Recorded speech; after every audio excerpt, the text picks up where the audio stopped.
Has Jarred Kelenic finally arrived? We'll answer that and more on this mailbag episode of the Locked On Mariners podcast. Colby, hit it.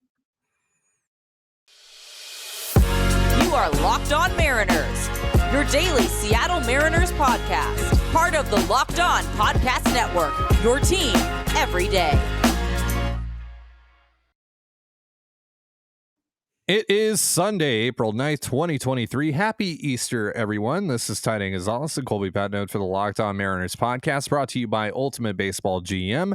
Ever dreamed of becoming an MLB GM and managing your baseball franchise? Then this game is definitely for you. To download the game, just visit ultimatebaseballgm.com or look it up on the app stores. Our listeners get a 100% free boost to their franchise when using the promo code Locked On in the game. Thank you so much for making us your first listen. Subscribe, like, and turn on alerts if you're watching on YouTube, or subscribe and leave a 5-star review on your preferred podcast platform if you like what you hear. And if you want to hear from us even more, please consider signing up for our Patreon by scanning the QR code right above my head. The link, as well as our social accounts, is also in the description below. It is a rare Mailbag Sunday because of the weird start times for the next 3 games in Chicago. And if you like the post-game shows, you're in luck because we're planning on doing one for each of those games. So look forward to that. But for now, sit back, relax, grab your favorite drink. We're going to answer some Mariners questions here, Colby. Starting with J Mars D420, who asks, can we now say that Jarred Kelenic is doing good? Well, it's been a good weekend for Jarred Kelenic. I'll say that. 3-4 yesterday, had a couple of really impressive at-bats, or plate appearances rather, towards the end of today's game, which unfortunately resulted in a 7-6 extra innings loss for the Mariners. But he had a really nice walk against Emmanuel Clase, had a really nice double off of Enyel De Los Santos that gave the Mariners a go-ahead run that unfortunately did not hold, as I alluded to. But yeah, it was a good weekend for Jarred overall at the plate, on the base pass, and even in the field with his glove. He was looked pretty nice out in right field today as well before he moved over to the left later on in the game. So, Colby, do we have enough data now to say that Jarred is in a much better place? No. Also, you correct my grammar all day long, but no, the guest grammar is totally fine. Doing well. Thank you. Yes. Yeah, there you go.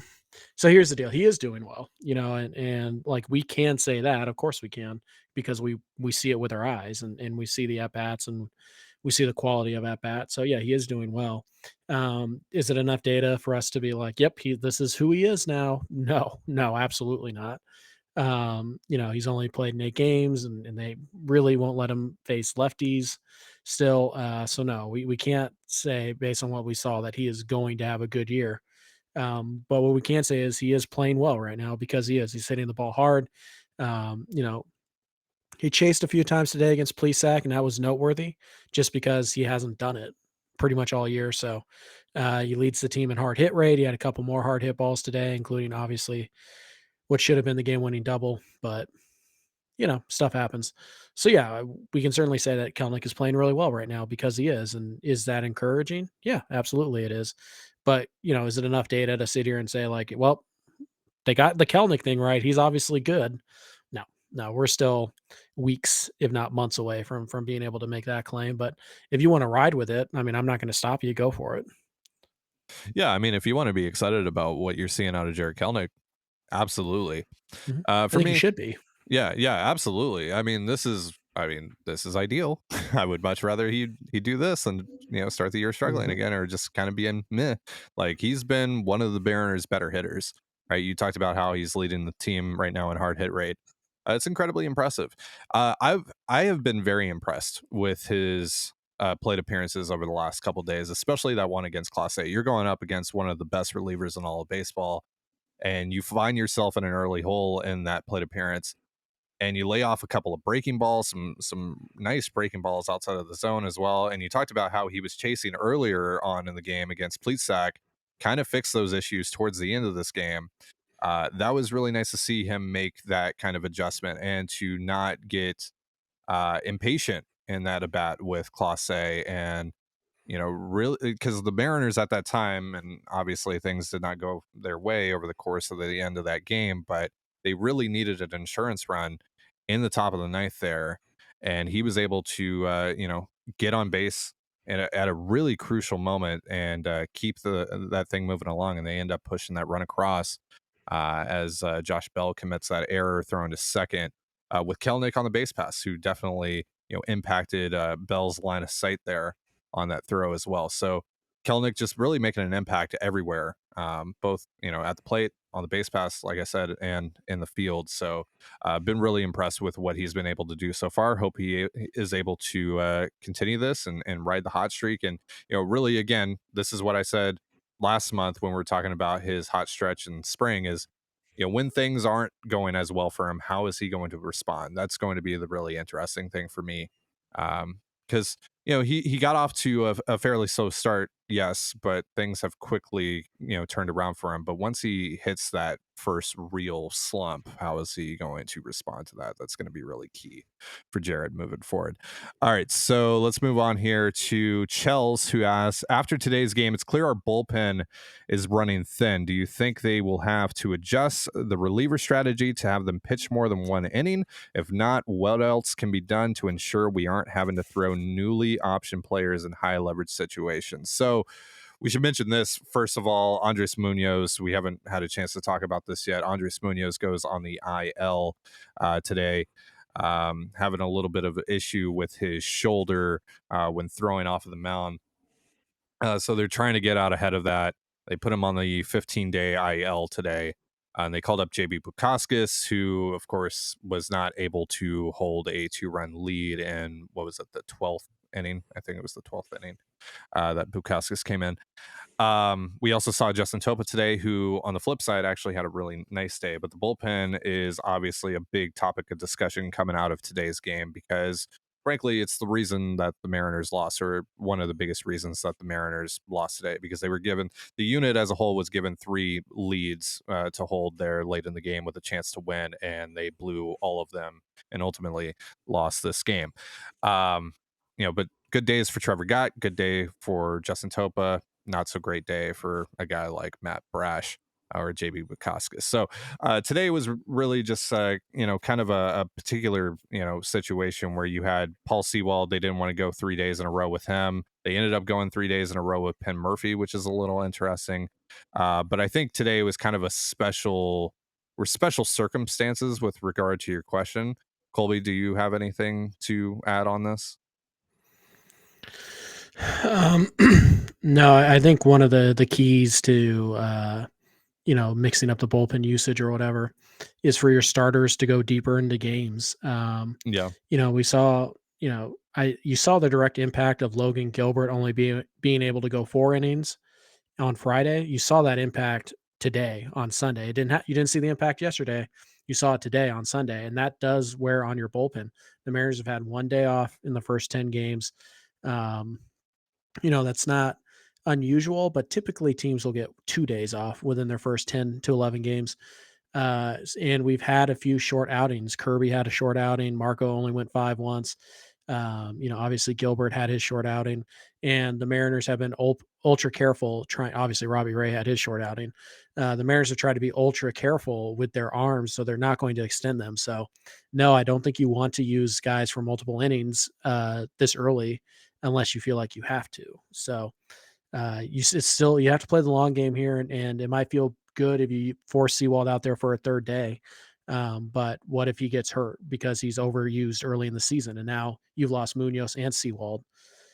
So you have to think about this long term. And yeah, I mean, it stinks when you have your literal 10th and 11th bullpen arms coming into these high leverage spots, but that's the reality of the situation. And it's why it was important for Seattle to win those first 2 games, because then today you can kind of play a little bit with house money.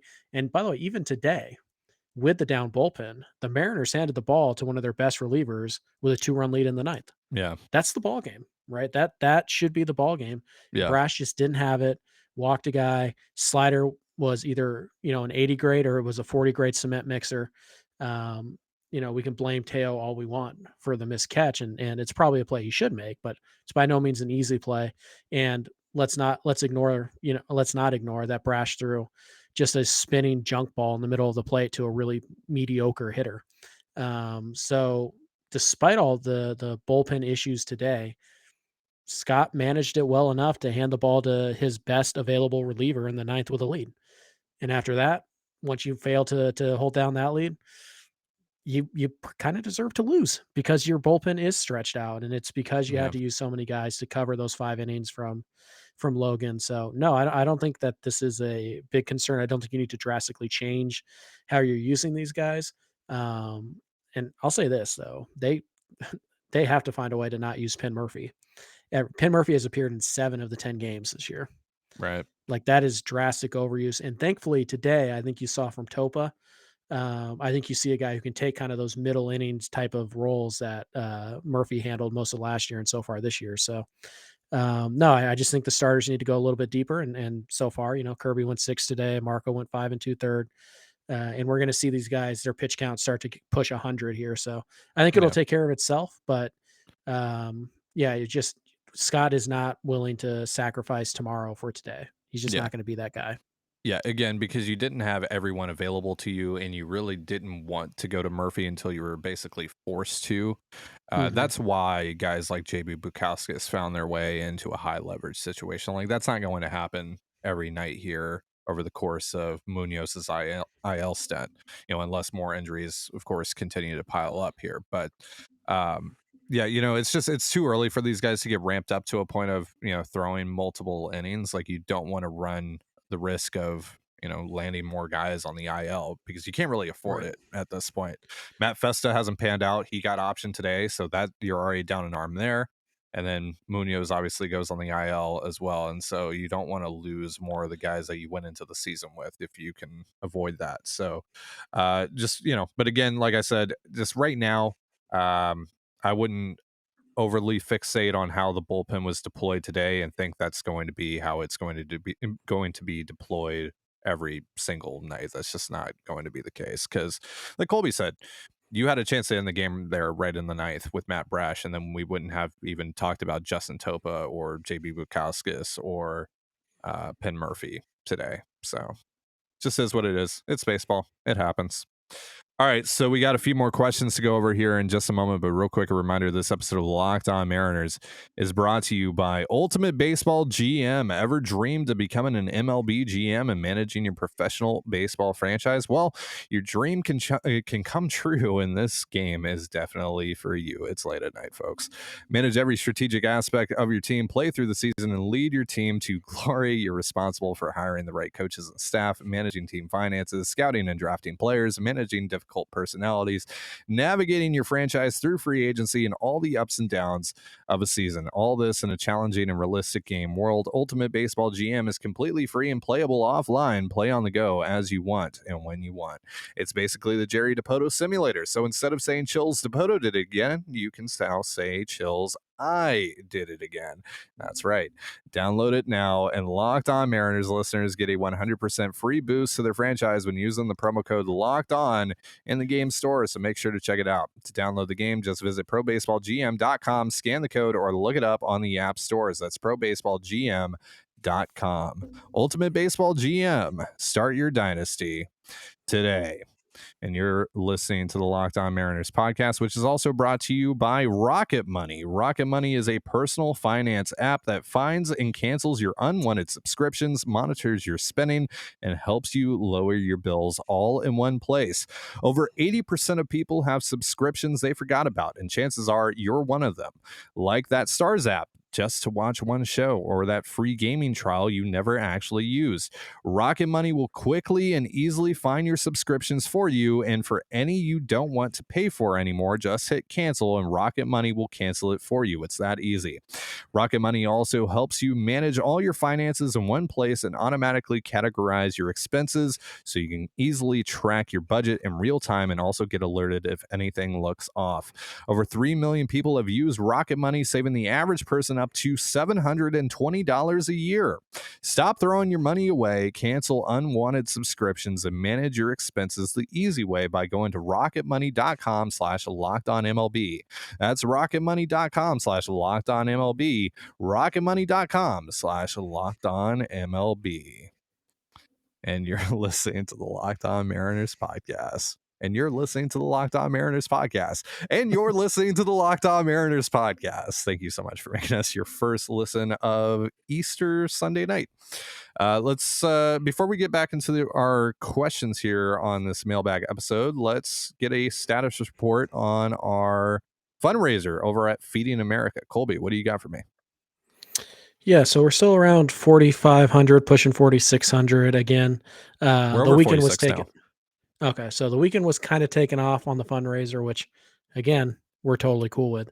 But now that we're back and we're doing shows, guys, just a reminder, we're raising money for Feeding America. 34 million families suffer from food insecurity every single day in the United States. 9 million of those people are children. Feeding America can turn $1 into 10 nutritious meals. It's a great organization. Ty and I are raising money for the organization. If you want to donate, scan the QR code right there, or there's a link in the description of every podcast episode that you can also go to. That'll take you directly to our donation page. If you can't donate monetarily, but you still want to help out, go ahead and hit the subscribe button. Ty and I are donating 10 cents for every subscriber we get in the month of April. And, if you've already done all that, then, please tell your friends, put it on Twitter or Facebook or TikTok, Instagram. We don't care. Just, get the word out there. And if we happen to get to $10,000 raised by the end of the month, this guy over here is going to go ahead and get some ink in honor of the 10K. So he's very excited about it, but we have to get there. And we're a little bit less than halfway there. We got 20 days to do it. So let's go ahead and do this. And hey, you know what? Maybe throw this link out there and let's start atting some people, huh? Let's start atting the Mariners and all that stuff. And let's see how high we can get this thing, because it's been a lot of fun. Quick reminder, I'm also giving away Cal Raleigh autograph card and a Mike Cameron autograph card. So if you subscribe, leave a comment in any of the episodes we shoot this month, you have a chance to win. And if you subscribe, I mean, that's 10 cents and a chance to win an autographed Cal Raleigh or Mike Cameron card. So, 2 for 1 there. So yeah, thank you guys again so much. And please continue to donate and spread the word so we can see just how far we can push this thing. And if you're interested in donating or you've already made a donation, you can ask your employer as well if they're willing to match. Apparently, a lot of companies will actually do that. We were alerted by a listener, so we do want to put out that reminder as well to check in with your employer and see if they want to help out as well. We'd greatly appreciate it. So just scan that QR code or check out the link in the description of this episode if you're just listening to the show, and you can go to the donation page. We're at $4,649 raised. Are you doing Canadian on me? No. 6,000. Just a little dyslexia, huh? We are at $4,649. Yeah. Got my eyes got mixed up there, just like they did on the Ultimate Baseball GM read. All right, let's get back into these questions. Hopefully I can read these properly. Probably not. Here comes a question from Tobicato. What would you do with Colton Wong at this point? He's having good plate appearances and contact, it seems, but just not finding the hits anywhere. Defense seems to be up and down as well. All right, well, Colby, I'm going to give you the floor here because you've been going to war on the Locked On Mariners Twitter account over Colton Wong. So you say your piece. I'm gonna sit back. I'm gonna chill. Yeah, I'm on a mission to civilize the masses, which went really well for Don Quixote. But here's the deal with Colton Wong. What would I do with him right now? Nothing. Why would I take him out of the lineup? Why would I move? They've already moved him up and down. Nothing. You just wait and see what happens. This guy is, a 20-win player in his career or whatever it is. He's been to a couple all-star games. He's won 2 Gold Gloves. In the back of the baseball card says he's a lot better than he's hitting right now. And you mentioned it yourself. The at-bats, there's still some good at-bats. It's not like this is a awful 0 for 20 striking out, 18 out of 24 at-bats or anything like that. And he did get a hit today, and he did have a nice sac fly, big sac fly, which once again should have been helpful in a Mariners win, but yeah, what are you going to do? So, you just kind of have to stay the course with Colton Wong. There's really not a lot you can do. You don't even have a viable backup second baseman at this stage to throw in there because Sam Haggerty is not that guy. As much as you guys want to try and make Sam Haggerty that guy, he's not. So, until Dylan Moore is even back, you don't even really have another option. So, yeah, you just stay the course with Colton Wong, trust the back of the baseball card, and you know that good things will come. Yeah, I saw someone on Twitter respond to one of your tweets about Colton saying that he wasn't actually very good last year, and that Adam Frazier is a low bar to clear. Which the last bit, yeah, sure, yeah, Adam Frazier last year is a pretty low bar to clear from a second base standpoint. But Adam Frazier was 19% a worse hitter than the league average hitter last year. Colton Wong was 17% better than the league average hitter last year. So, yeah, that's a pretty significant upgrade to me. Still, when you just look at the 2022s of those two players, and you just look at the track record of Colton Wong overall and contrast that to Adam Frazier, there's more success. There's more successful years at the plate. There's more league average or above league average years from Colton Wong than there is Adam Frazier, and that's just fact. So yeah, it's not working out right now, but I have faith that Wong, at the very least, is going to be a league average player for the Mariners. It's just, he's one of those few guys that's going to get off to a slow start. That's just what it is. And that's just baseball, and that's just how April, goes for some guys. Teoscar Hernandez is not going to be like this either for the entire year. Right? At least I don't think he is. Maybe he is Jesse Winker after all, but at least he's been better defensively. So, but yeah, so I wouldn't trip too much on Colton because I think there's a pretty good hitter in there, and I think he's right now he just seems a little snake bitten defensively. There's just been a couple plays here that's kind of messed him up a little bit, and hopefully he doesn't mess up his psyche a little too much because I mean this is a former Gold Glover. Now I don't think he's going to get back to that, but I think he's at least an average glove at second base, and I think he'll show that in due time for sure.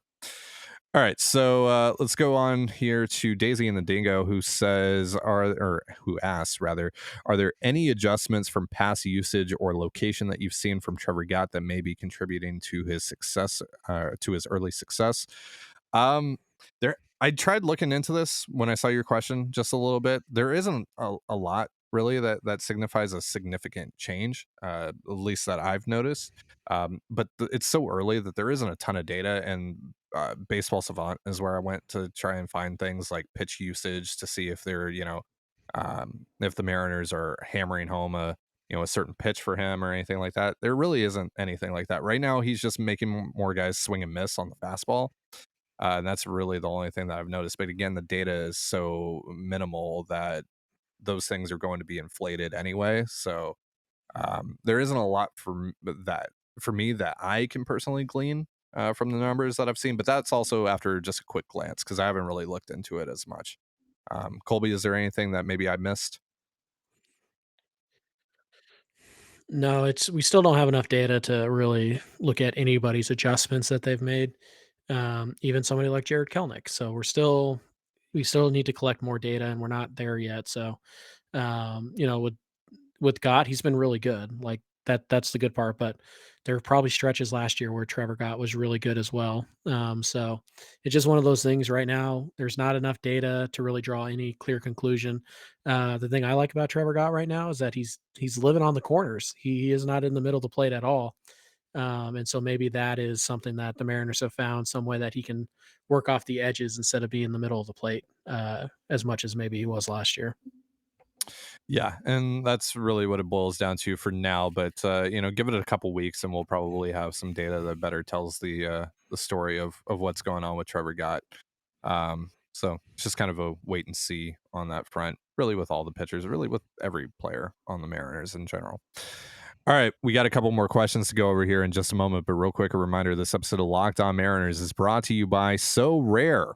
Our new sponsor, So Rare, is a revolutionary fantasy baseball game and marketplace transforming fans into owners with officially licensed digital cards featuring players from across all 30 MLB teams. And unlike other fantasy baseball platforms, So Rare managers truly own their fantasy experience, collecting, buying, selling, and competing with player cards against global opponents to win epic rewards. Win or lose, you still own your cards and there's no cost to play. Plus, the more you win, the more you advance, collecting increasingly powerful cards and accessing next level competitions and rewards. So Rare recently partnered with MLB All-Stars Juan Soto and, yes, your Seattle Mariners center fielder Julio Rodriguez to serve as brand ambassadors. Very exciting. MLB game weeks happen twice weekly and span a 3 to 4 day cycle. And at the end of game weeks, so rare MLB managers who rank at or near the top of their leaderboards with a variety of rewards, which can include so rare scarcity cards, game tickets, merchandise, signed jerseys, and VIP experiences like meeting MLB stars like Julio. Prizes may vary depending on the competition. Head to sorare.com/locked on. That's spelled SORARE.com to draft your team of free player cards, set your lineup, and start competing today to win epic rewards. Again, that's sorare.com/locked on to start playing today. And you're listening to the Locked On Mariners podcast. Thank you again for making us your first listen here on Easter Sunday night. Let's get into these final two questions here on our mailbag episode. This comes from Coleman Dawkins, who asks, with Gabe Spire and Justin Topa looking good, who do you send back down after Robbie Ray comes off the IL? This is too early to answer, quite frankly, because we don't even know when Ray's coming back. They're shutting him down for 2 weeks from really any baseball activity, and then they're going to reassess. And at that point, even if he's ready to go on a rehab stint, that means that he's going to have to at least make one rehab start, maybe two, and you go from there. So there's still a lot of time. There's still a lot of data to collect. There's still a lot of innings to be pitched by these guys. And also, I mean, look, it's one inning from Justin Topa. He looked really good today. Don't get me wrong, but it is just one inning at the end of the day. Spire, though, right now looks like a dude to me. Over his 4 appearances now, he looks really good. He looks like he can be a part of this thing long term. I mean, again, it's very early though, so things can quickly change for Spire if he has a couple of bad outings. Right now, though, I don't know. I mean, like, the obvious answer is JB Bukauskas. But does Munoz get back before Robbie Ray does? That's another question here. Who knows? So again, for me, just too early. Colby, you have anything different? No, because Bukauskas is going to be one of the guys sent down for Munoz if Munoz gets back before Ray. And right now, I would say that the odds of that happening are pretty good. We don't know much about Munoz. It's possible, sorry to interrupt, but it's possible that Bukauskas could also get sent down tomorrow before tomorrow's game so they can get another fresh arm in there. Yeah, it is. They have kind of 40-man spots to play with right now too. So I could see them just swapping him and Brennan Bernardino, for example. So yeah, it'll be whoever that spot is. And then we'll have to see with Robbie. We don't even have a timeline for Robbie. So it's just too early to really give this question a good answer. And like you said, Spire could fall off. Topa could fall off. And we've only seen Topa once, and I like what I saw, and I like what I've seen from Spire. But yeah, I mean, right now, those two guys are in, whereas somebody like Matt Festa has to earn his way back in. But it's just way too early to wonder what the roster move is for Robbie because we don't know what the timeline is for Robbie. Exactly. All right. We got our last question here from Frankie, who asked, do you think the AL West is going to remain tight all year? I think it's going to remain tight, just not with the current teams that are in play at the moment. Nothing has changed for me mentally from looking at this AL West landscape over the first week or so of baseball here to suggest or to make me think that the Rangers or Angels are really legitimate threats. Maybe that changes, but it's how many games are we in now? 10 games. Yep. It's 10 games, so there's only so much that you can glean from that. I still think this is a 2-horse race between the Astros and the Mariners, and that's what it's going to be at the end of the year. And yeah, I think it's going to be tight. So to answer your question, yes. I just think that it's going to be Houston and Seattle kind of jockeying for first place throughout the course of the season, with the Angels and the Rangers kind of staying close for a while there. Maybe make the Mariners and Astros sweat a little bit, but eventually tail off over the final 2-ish months of the season. Yeah, I think like right now, pretty much every team in the American League West is within 2 games of first place, and that's because they've only played 10 games. We're 6% of the way through the season, so I don't think it'll be this close if that's what you're asking. I think the AOS will be pretty good. I think they'll probably have, 4 teams that are, if they're not 500 or better, they're certainly pushing 500. So I think they'll be a good division, but it's not going to be this close. I mean, Mm, Houston's going to start to piece together wins. The Mariners are already starting to do that right now. So yeah, eventually, the cream will rise to the top, and we'll have to see because even today, Anaheim had a 6-0 lead and then blew it and then came back and then blew yeah, it again. So Anaheim's bullpen is still a mess. The Texas Rangers rotation, again, is just a ticking time bomb. We'll see. They've been a mess defensively too. Texas got off to a hot start. They're kind of sliding already. We're 10 games in. So it's tough to yeah, say. I would say that I think the division will be decided by less than 5 games. I don't know how many teams will be in that race at the end of the yeah. year, I think is how I would phrase it. So I think it'll be relatively tight, but I don't think you're going to see 4 teams within, 2 games of winning the division and, you know, much beyond the end of April, really. So Yeah, we'll have to none wait of and these see. teams are playing particularly good ball right now. I think Texas is probably playing the best ball of the 4 teams right now, and Angels playing some pretty decent ball, but they lost a yeah. series to Toronto today. Yeah, well, and again, like, you see, like, what their negatives are. It's very clear what their negatives are, what their flaws Yeah. are, and they've already, they gave up 12 runs today. They gave up 11 runs to the Mariners a couple of days ago. Like, they're a team that can easily fall apart and get embarrassed, and so it still looks like a roster that's just not capable of being saved by Shohei Ohtani and Mike Trout. That's Yep. still like, to me, when I look at this Angels team, and I'm trying to be as objective as I possibly can be. And yes, there is a little bit of bias in here still. I'm not going to deny that, but for good reason, because the Angels just haven't really shown us that they can overcome their, let's just say it, horrific roster building practices.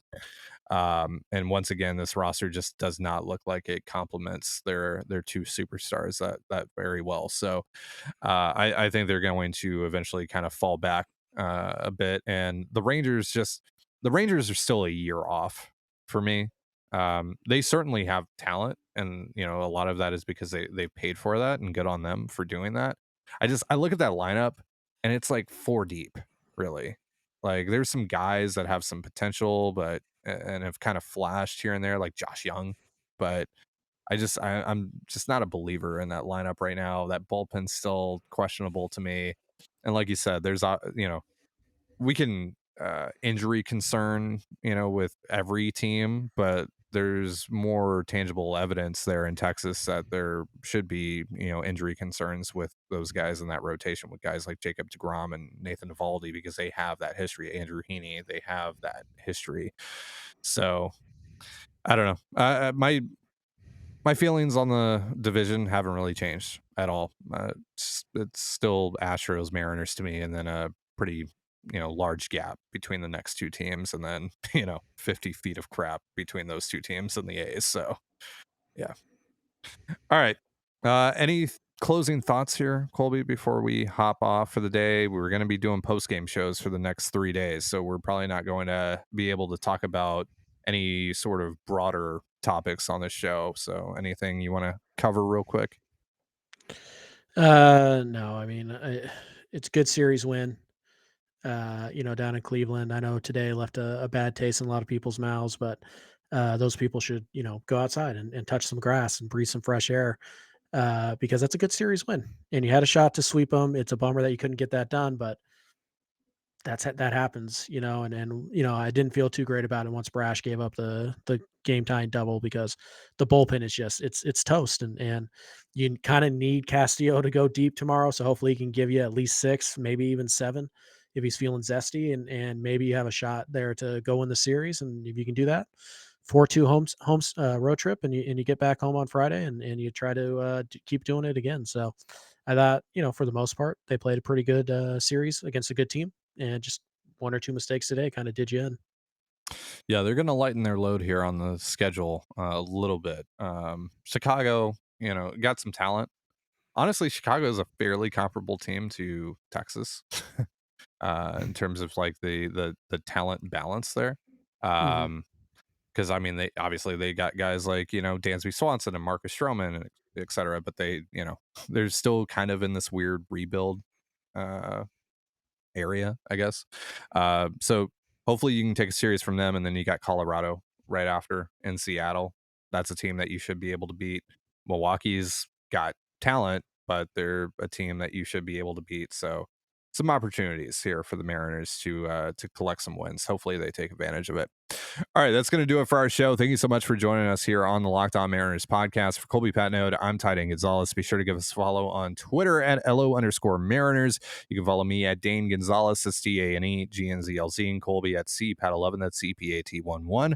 Follow us on Instagram and TikTok as well at Locked On Mariners. That's one word, Locked On Mariners. You can also find all that stuff in the description of this episode. And thank you again for making us your first listen. Now, for your second listen, check out Locked On Fantasy Baseball. Win your league by listening to Matt and Dom every day as they bring you the best fantasy draft strategies. It's free and available wherever you get your podcasts, just like us. Part of the Locked On Podcast Network, your team every day. And with that, have yourself a beautiful baseball day, and we'll see you after the game tomorrow. Peace.